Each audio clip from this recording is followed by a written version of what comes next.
willkommen, bienvenue, and welcome back to Scrap Mechanic with Lyte. And today, we're going to do some preliminary investigations into friction. And if you feel like being fancy, you can use the official term for the study of friction, tribology.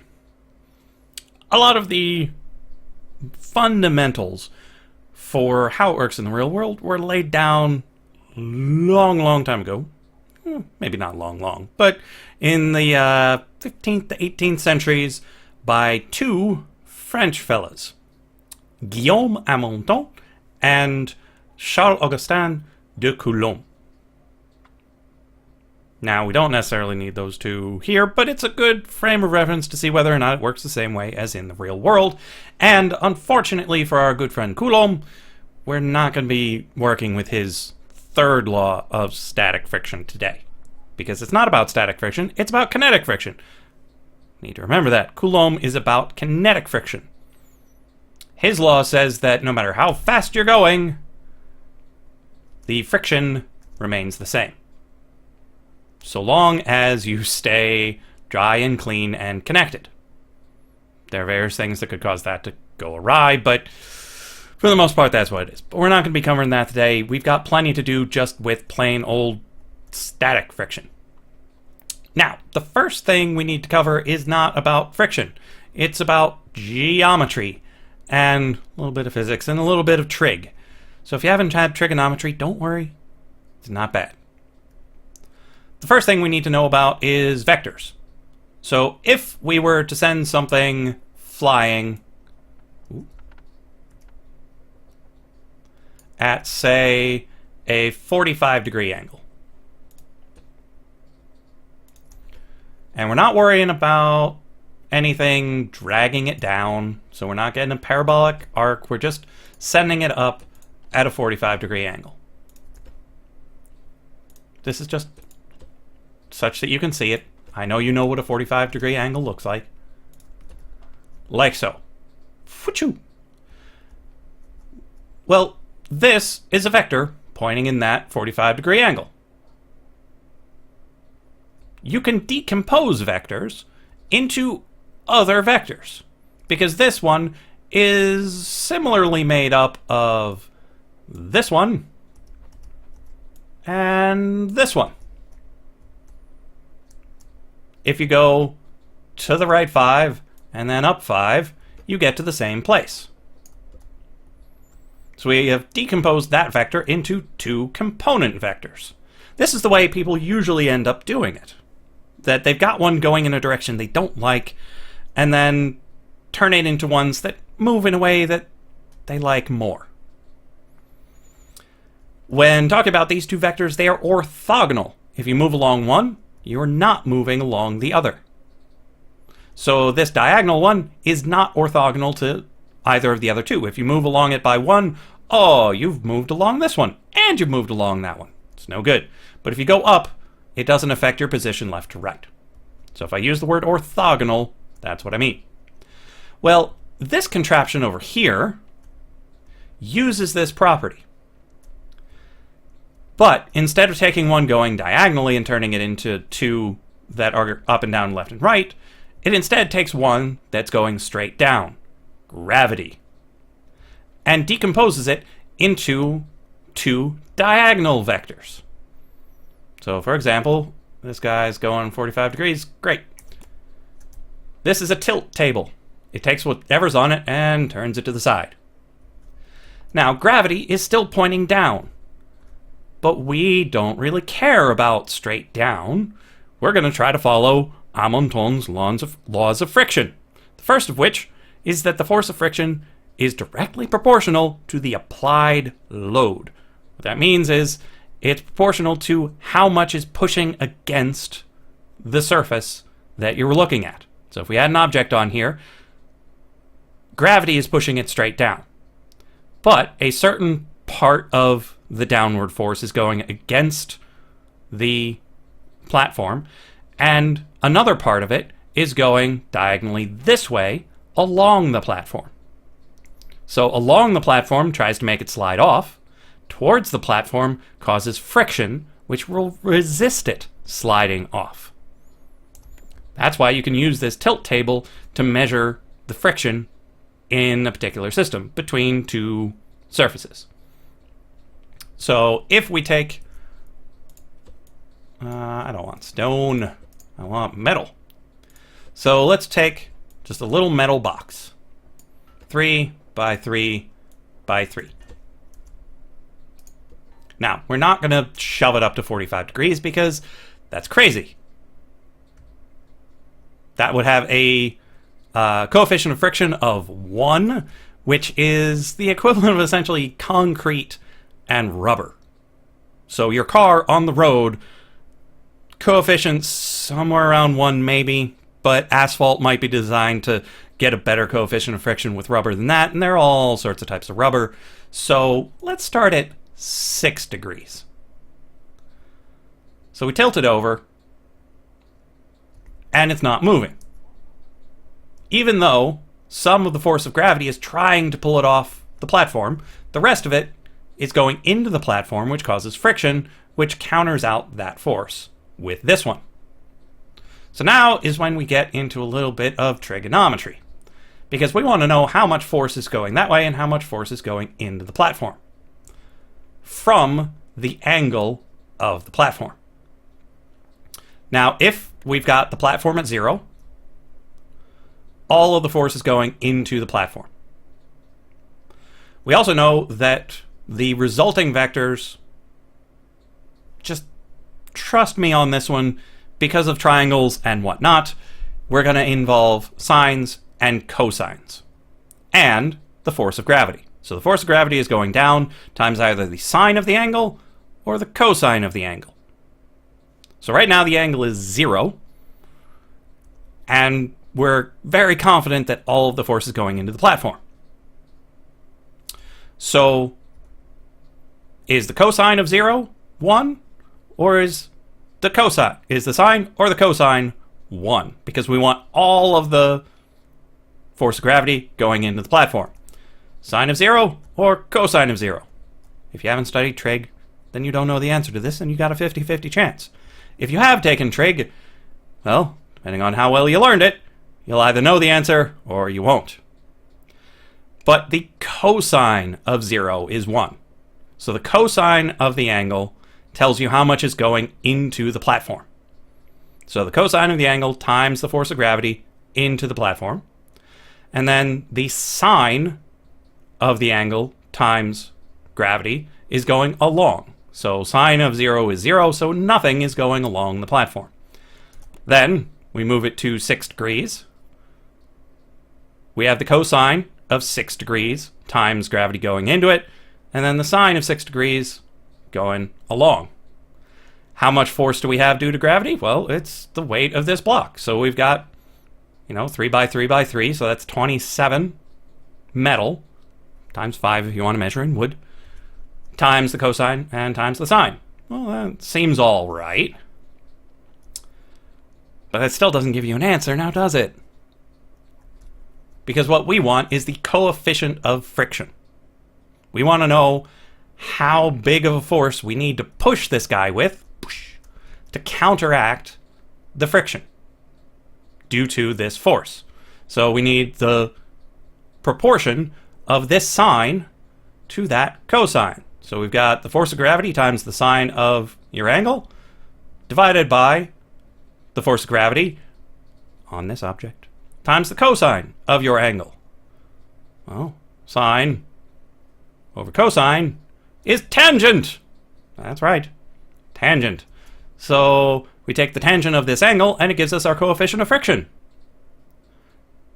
You should notice something in that. Hey, Lyte! Where's the force of gravity? It's gone. We just used the angle? Yes. If the vectors are resolved properly, you push that way, and push this way, all of it's even out by the angles. The force of gravity cancels, and all you're left with is the tangent of the angle. So no matter how heavy a thing you put on this device, so long as the materials remain the same, the angle should remain constant. Now, I say should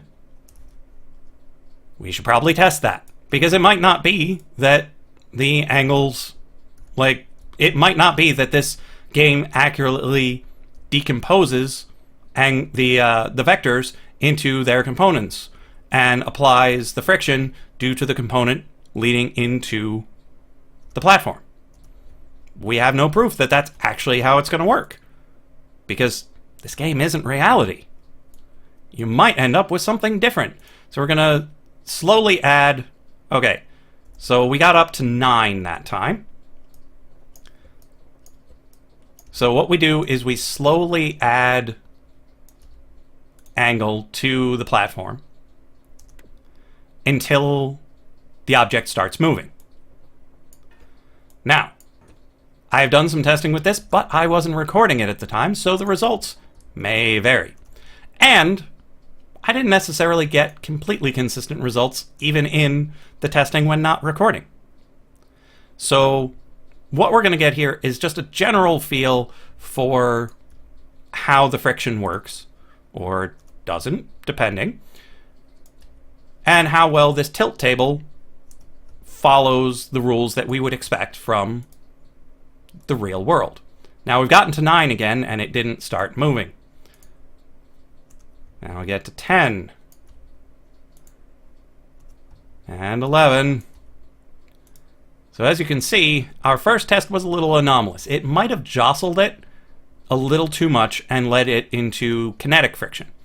The coefficient of kinetic friction is almost always lower than that of static friction. When something is already moving, it's easier to overcome friction. Not entirely sure why. We don't have first principles for this. We can't derive friction from logic. We can't just look at subatomic and various molecular type structures and go, oh yeah, we know exactly what the friction is going to be for this. Nope. You don't get that for this. Almost every single bit of information we have about friction is empirical. People took tables like this and did this sort of thing with objects and recorded their results and went, oh, well, yeah, this is apparently how it works. And you see how it started moving at 9 the last time, and we're up to 23, 24 this time? Oh, it has started moving ever so slightly. So we got up to 24 with this particular block. That puts the coefficient of friction up... Ooh, I don't have it on my reference sheet. That would probably put it up around 0.4 or 0.5. So you should only need twice as much to push it as it weighs. No. Let me double check this math in my head, because I'm thinking about the future experiment. So with a coefficient of friction of 0.5, it's still relatively easy to push. So you need half of its weight to push it. So if you want to stop it from moving, it would need to weigh twice as much as something you know the force of for holding it up. We'll cover that in a little bit. But we'll just remember that this particular block had a coefficient of friction of 0.4 or 0.5. Let's get rid of this guy. Now, what I said before was that if you have the same material touching, the weight does not matter. So the reason I'm making this symmetrical is such that the center of gravity is still at the fulcrum over here. Like it's rotating about the same, like this axis of rotation is where the center of gravity is, such that you don't get any unnecessary jostles. So we're going to go back down to 6 degrees and see when this one starts moving. You don't want to set your initial rotation too high, because it'll move it too fast, it'll jostle, it'll start moving. So we got 7. We got 8. Let's see if we can get 9. 9's still all right. 10. 10's okay. 11's okay. 12 is okay. So the recording is causing a difference. In my testing prior to this, it did not get this high. Oh, it's going to make a liar out of me, isn't it?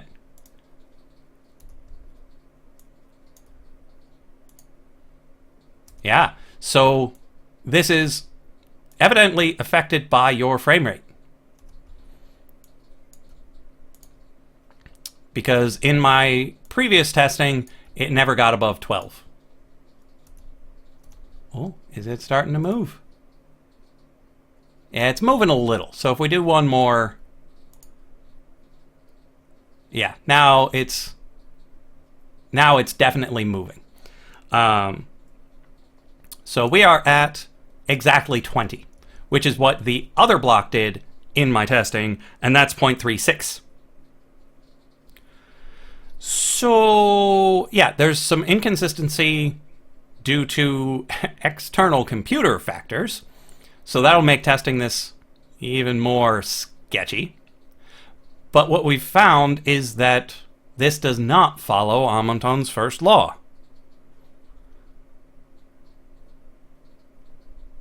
Because this should resolve, due to the component vectors, into having the same proportionality of forces. The metal should be the only thing that should change the angle at which the object starts to move.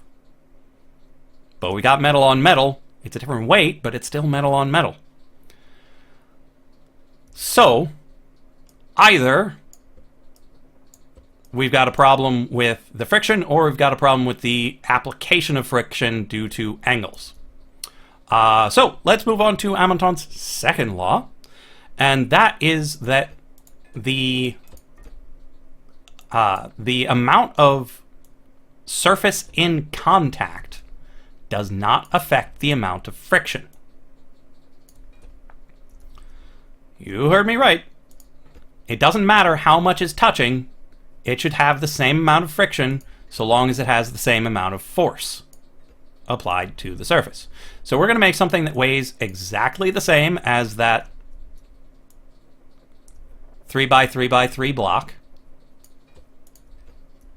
So what I did, I took the 3x3 and removed 8 from the top and 8 from the bottom and placed them along the sides.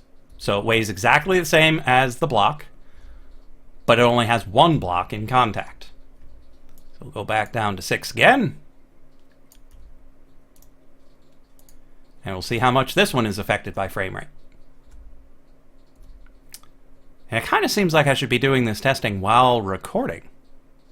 Like the pre-show testing should be done while taxing the computer's resources. Because I'm getting at least slightly different results while OBS is doing its thing. Because this is already different as well.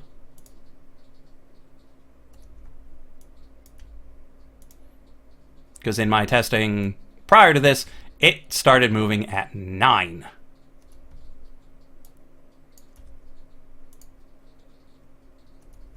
That's interesting. Let's see if this one gets to 20 as well. And there it goes. It might have gotten jostled on that one, but in my previous testing, even without being jostled, it got nowhere near where it was supposed to. So that one only got to 16. So that would give it a coefficient of 0.287. But we can't really work with coefficients of friction if these laws don't actually follow.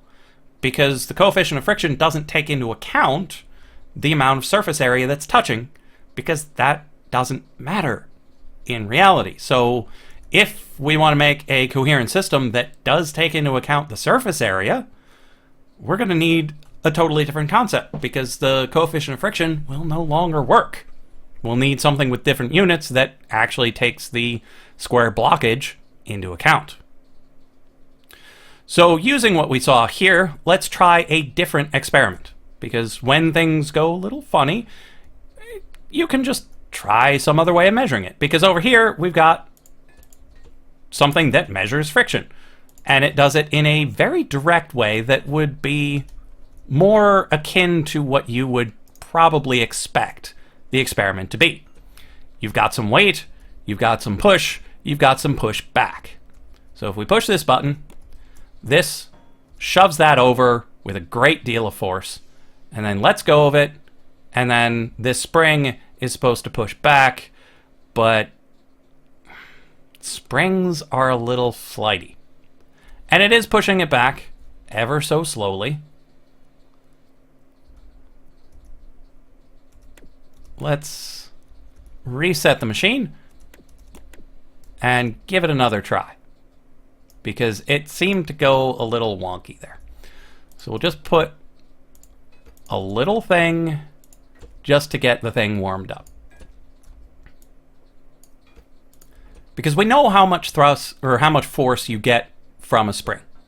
Because we've worked with springs, we know how much it takes to compress them. Let's give this another shot.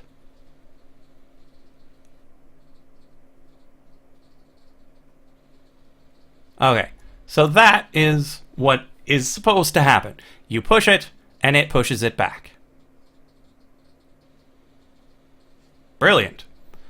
So now, as we add weight, it should be more and more difficult for the spring to push it back.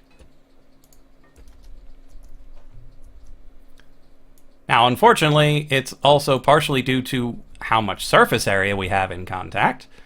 As you can see here, this should not be able to stop it yet. So let's cut it back down to just the 3, so we don't get... Actually, let's cut it down to just that, such that we don't have the surface area effects we had over there.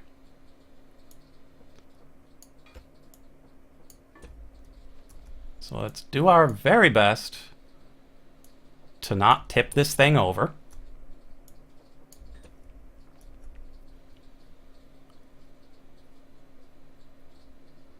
And it's already maxing out. Yeah, the frame rate is going insane here. So what we're getting is a weird hopping motion, which would imply that the surface isn't smooth, and it's having collision effects instead of friction events.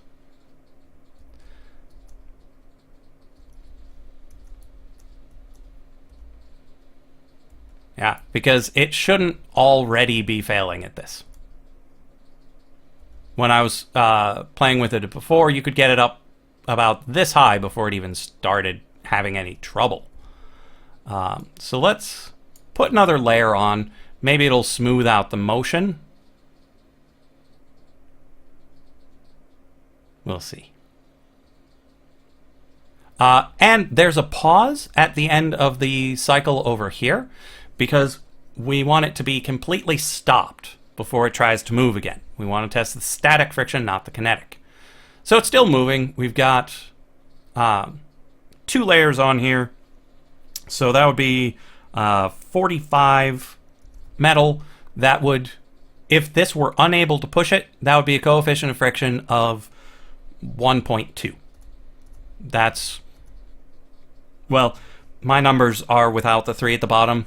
It's based on the number of layers. So if this were just 42, it'd be about 1.2. So it's a little lower than 1.2, which would be comparable to rubber on concrete. So let's hop up here to add the next layer or 2. So we'll add another layer. And it's still pushing it.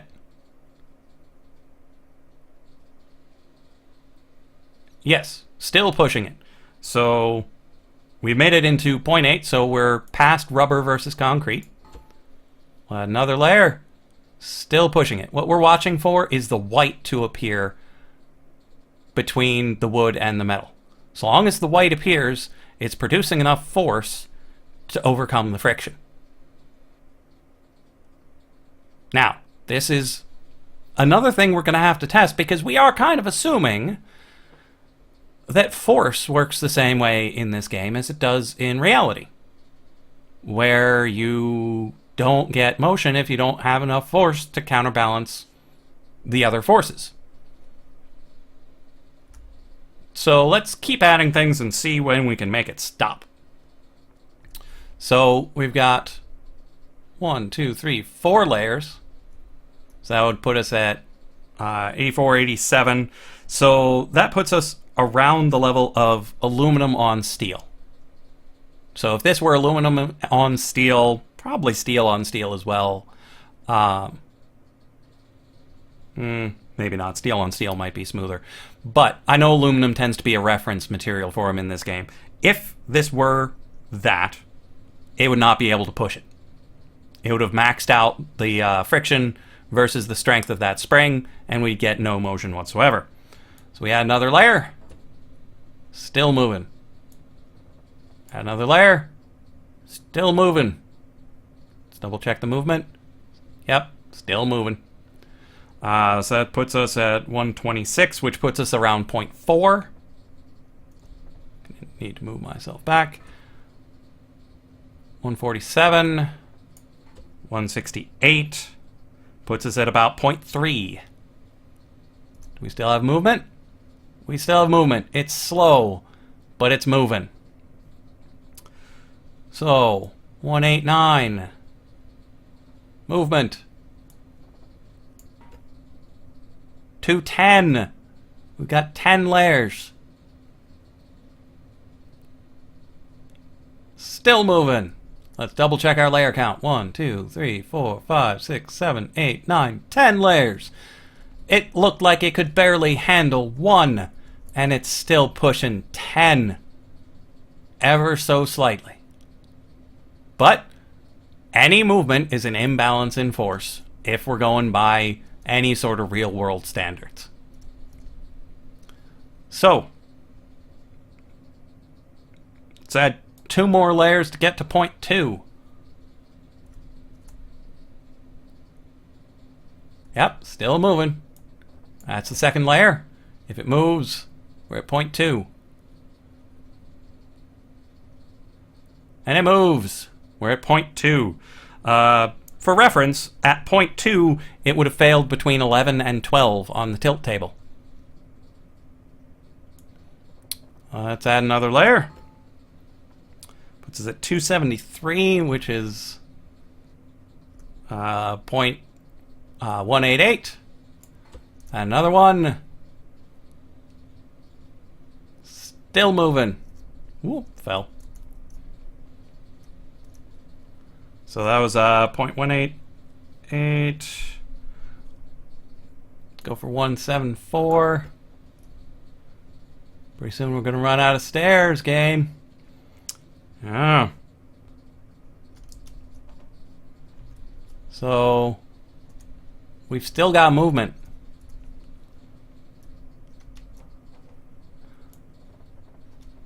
It's going to be a little crazy from here on out.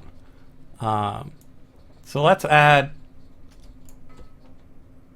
5 more layers.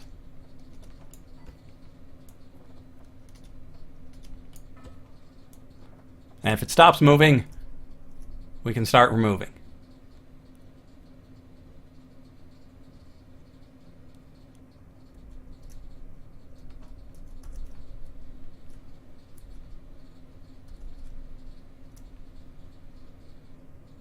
It's still moving. 1, 2, 3, 4, 5, 6. So these are 1, 2, 3, 4 each. So 1, 2, 3, 4. That's 16, 17, 18, 19, 20. That is 20 layers. So we're at 420, which puts us at 0.122. Let's add 1, 2, 3, 4, 5. 1, 2, 3, 4 more layers. If we can get up there. As you can tell, I was not expecting to need to be able to get that high.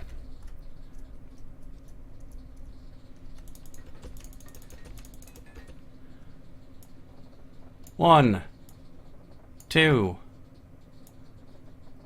3, 4.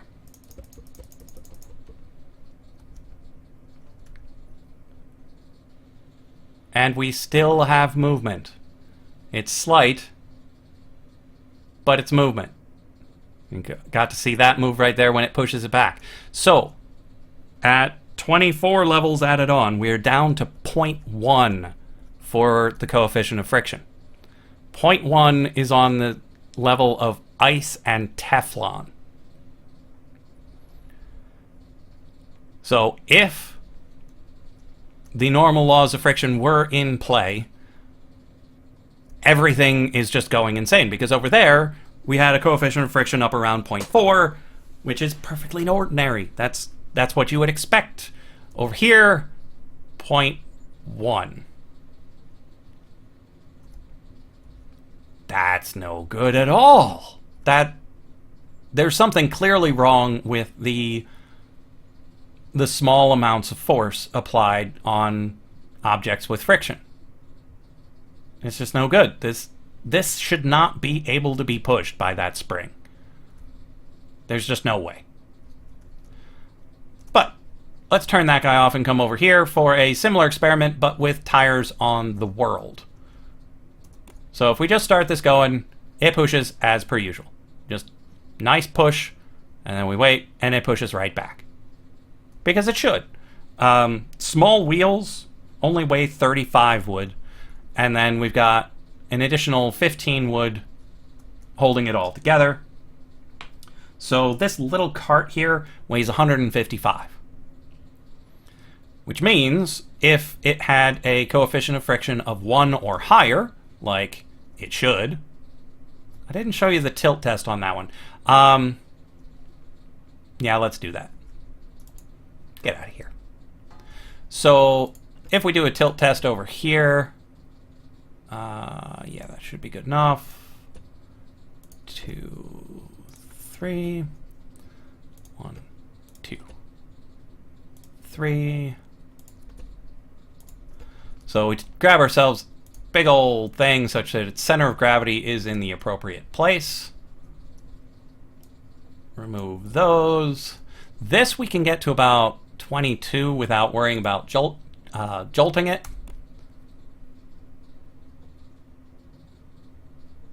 Well, when I'm not recording at least. And then we could probably go by 2s. Oh, jeez. Did I have it too close to something? Yeah. So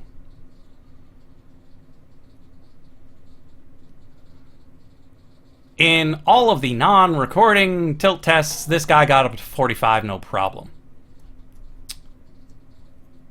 That's why I should test with the recordings first. But one would expect rubber on land to be a coefficient of 1 or higher. Unfortunately, that test didn't really show it. But if that were the case, we could just come over here and go 1, 2, 3, 4, 5. 1, 2, 3. So this would be 5 by 4, which would be 20 metal, which would add 100 to this cart, which would put it at the capacity of this spring. The spring should not be able to push it, and yet there it goes. It keeps pushing. So let's just keep adding some metal. See if we can ever make it stop.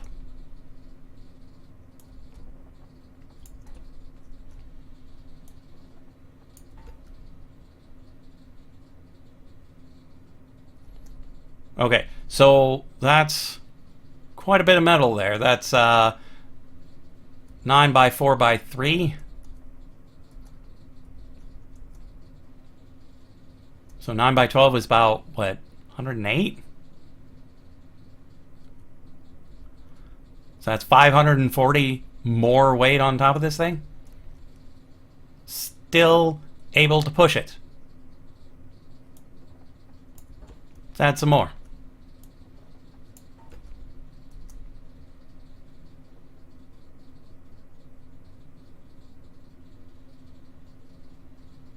Still pushing it. This is rubber on the ground. That spring is still able to push it. Okay, let's add some more.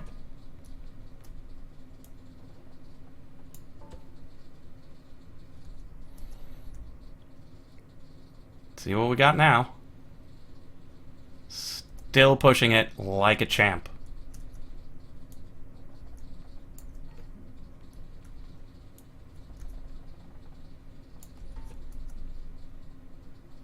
Can we ever make this thing stop? I mean, it's the little suspension that could. It's just destroying our friction testing. I mean, just look at that.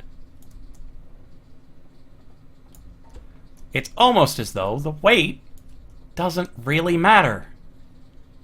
It does matter because, I mean, I put the weight on it and it became more difficult to push. Let's take these out, just such that we don't have that contaminating our experiment. What the heck, this guy too. But even with all that weight, that spring is still pushing it. I mean, not very hard, not very fast, but it's still going.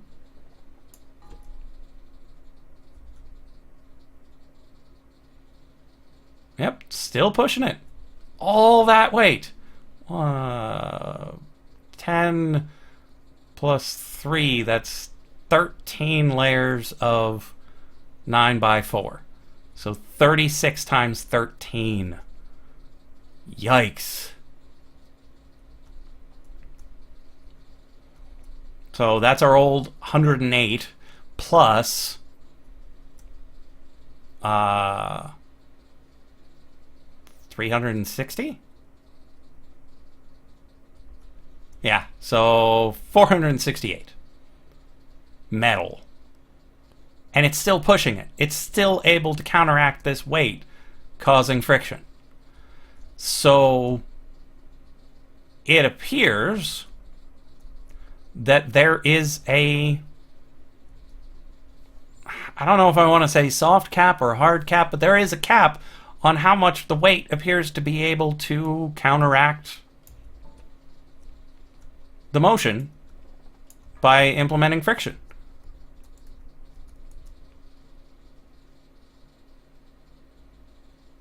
Because I just keep adding and adding and adding, and it's still able to push it. So either the friction is implemented in an odd way that doesn't follow the rules that the regular world does, or the way it implements the application of force.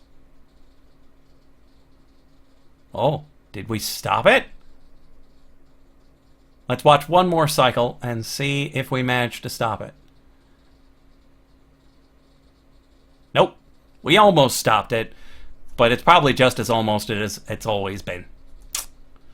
But I've been rambling on for quite some time about this, but I hope it's been sufficiently informative that friction as it stands is... I can't give you a good system for figuring out friction at this point. I can tell you it does not follow Amonton's 2 laws of friction, and I can tell you that it's a little weird in the way either force is applied or friction is calculated. Hopefully I can get more detailed results that can help us actually work with this in the future, because I was hoping with measurements of friction we could figure out torque and thus be able to tell how heavy a car should be to be able to go at a certain speed given spinning wheels instead of thrusters. But without a solid theory of friction, I'm not sure we can do it. Well, without just doing empirical testing on that directly. But, alas, things are how they are, and science isn't always pretty. So I will see you in the next episode of Scrap Mechanic with Lyte.